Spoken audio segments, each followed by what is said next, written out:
나는 호텔이 좋다.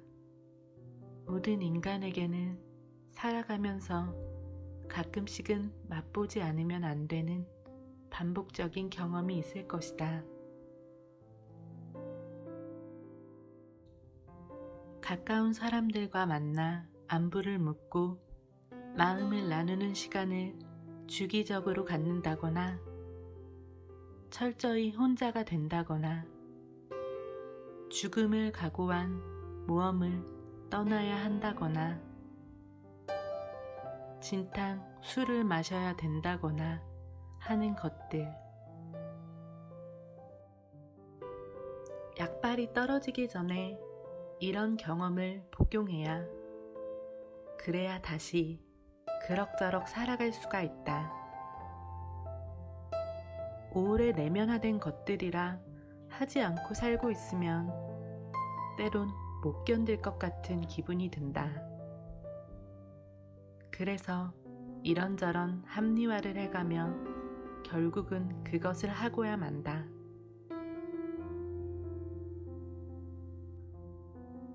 내 경우는 이렇다.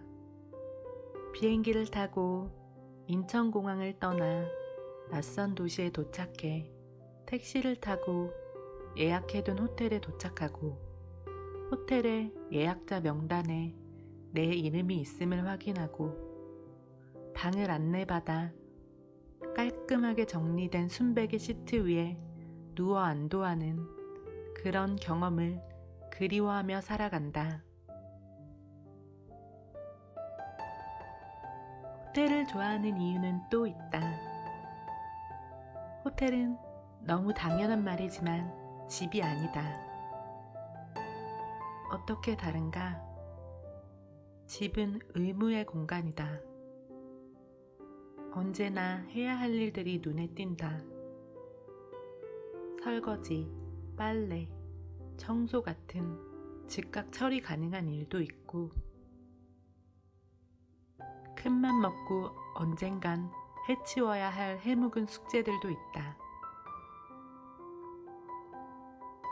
집은 일터이기도 하다. 나는 컴퓨터 모니터만 봐도 마음이 무거워진다. 아니, 책꽂이에 꽂혀있는 책들만 봐도 그렇다. 책들은 내가 언젠가는 하지 않으면 안 될 일. 그러나 늘 미루고 있는 바로 그 일, 글쓰기를 떠올리게 한다. 내가 소파에 누워있는 순간에도 다른 작가들이 부지런히 멋진 책들을 쓰고 있다고. 그러니 어서 책상 앞에 앉아 글을 쓰라고 질책하는 것만 같다. 오래 살아온 집에는 상처가 있다. 지워지지 않는 벽지의 얼룩처럼 온갖 기억들이 집 여기저기에 들러붙어 있다. 가족에게 받은 고통, 내가 그들에게 주었거나 그들로부터 들은 뼈아픈 말들은 사라지지 않고 집 구석구석에 묻어 있다. 집은 안식의 공간이어야 하지만 상처의 쇼윈도이기도 하다.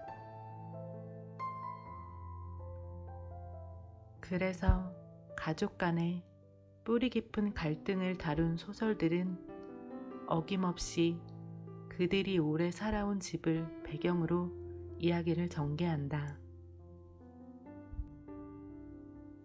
문학은 어떻게 내 삶을 구했는가에서 데이비드 실즈는 이렇게 말한다.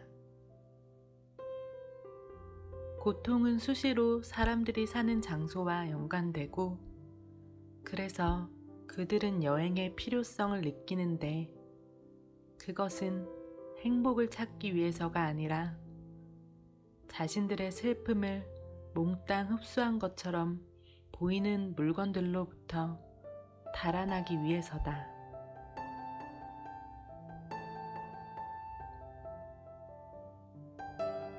잠깐 머무는 호텔에서 우리는 슬픔을 몽땅 흡수한 것처럼 보이는 물건들로부터 완벽하게 자유롭다. 모든 것이 제자리에 잘 정리되어 있으며 설령 어지러진다 해도 떠나면 그만이다. 호텔 청소의 기본 원칙은 이미 다녀간 투숙객의 흔적을 완벽히 제거하는 것이다. 그들의 냄새까지 지워야 하니까 호텔에선 가정집보다 훨씬 독한 세제와 방향제를 쓴다. 호텔에 들어설 때마다 맡게 되는 그 냄새. 분명 처음에는 자연의 어떤 향을 흉내냈겠지만 어느 순간 그 근원을 몰각한 듯한, 아니 아예 신경 쓰지 않겠다는 듯한, 이제는 그저 세제와 방향제 냄새로만 지각되는 그 익숙한 향에 습격을 받는다.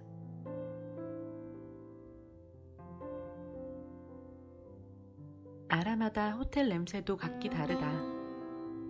그러나 세제와 방향제 특유의 여타의 다른 잡냄새를 일거에 제압하는 독선적이고 인공적인 향이라는 점에서는 같다. 그 덕분에 우리는 호텔의 방문을 열고 들어설 때마다 마치 새 집에 들어선 것 같은 설렘을 느낀다. 아니라는 걸 뻔히 알면서 몇 시간 전에 누군가가 서둘러 체크아웃을 하고 나갔을 것을 짐작하면서도 눈으로는 활짝 젖힌 커튼 밖 풍경에 시선을 빼앗기고 코로는 세제와 방향제 냄새를 맡으며 그런 찜찜함을 잊어버리고 만다.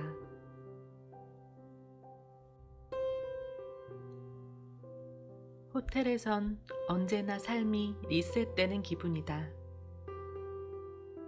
처음 들어설 때도 그렇고 다음날 외출하고 돌아올 때도 그렇다. 호텔은 집요하게 기억을 지운다. 이전 투숙객의 기억은 물론이거니와 내가 전날 남겼던 생활의 흔적도 지워지거나 살짝 달라져 있다. 사랑의 블랙홀이라는 영화에서 주인공은 매일 똑같은 하루를 반복한다. 정확히 어제와 같은 오늘이 펼쳐진다. 그 정도까지는 아니지만 잘 운영되는 호텔에서 느끼는 기분은 사랑의 블랙홀과 비슷한 구석이 있다. 어제와 다르지 않은 오늘이 끝없이 반복되는 듯하다. 그래서 일상사가 번다하고 골치 아플수록 여행지의 호텔은 더 큰 만족을 준다. 적어도 그 순간만큼은 그 문제들로부터 아주 멀리 떨어져 있는 것 같고 나에게 그 어떤 영향도 주지 못할 것만 같다. 삶이 부과하는 문제가 까다로울수록 나는 여행을 더 갈망했다. 그것은 리셋에 대한 희망이었을 것이다. 여행을 정말 좋아하는 이유 중 하나는 과거에 대한 후회와 미래에 대한 불안, 우리의 현재를 위협하는 이 어두운 두 그림자로부터 벗어날 수 있기 때문이다. 여행하는 동안 우리는 일종의 위기 상황에 처하게 된다. 낯선 곳에서 먹을 것과 잘 곳을 확보하고 안전을 도모해야 한다. 오직 현재만이 중요하고 의미를 가지게 된다. 스토아파의 철학자들이 거듭하여 말한 것처럼 미래에 대한 근심과 과거에 대한 후회를 줄이고 현재에 집중할 때 인간은 흔들림 없는 평온의 상태에 근접한다. 여행은 우리를 오직 현재에만 머물게 하고 일상의 근심과 후회, 미련으로부터 해방시킨다. 철학자 알폰소 링키스는 여행에서 우리가 낯선 이에게 품는 신뢰, 그것의 기묘함에 대해 썼다. 고향과 공동체를 떠나 한동안 먼 곳에서 지내는 경우를 생각해보자.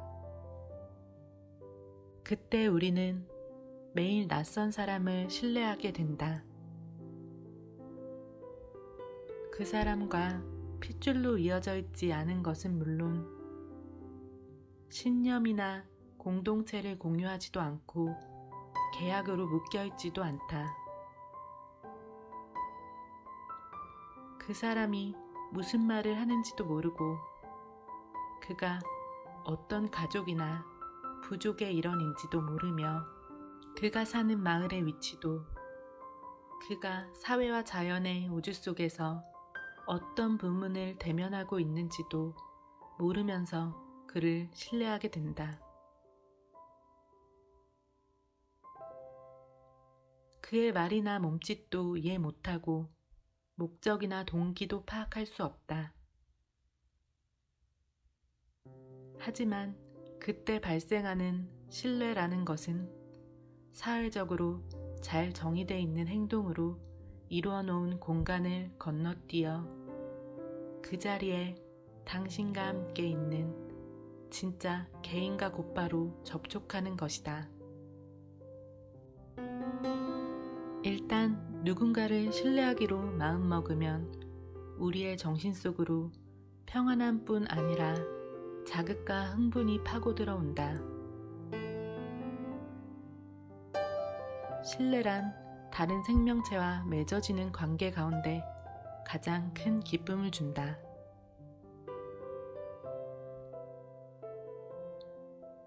신뢰란 죽을 만큼이나 동기를 짐작할 수 없는 어떤 인물에게 의지하게 만드는 힘이다. 낯선 이를 신뢰하려면 용기가 필요하다. 인간은 왜 여행을 꿈꾸는가?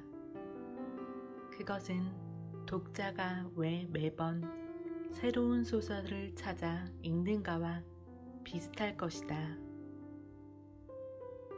여행은 고되고 위험하며 비용도 든다.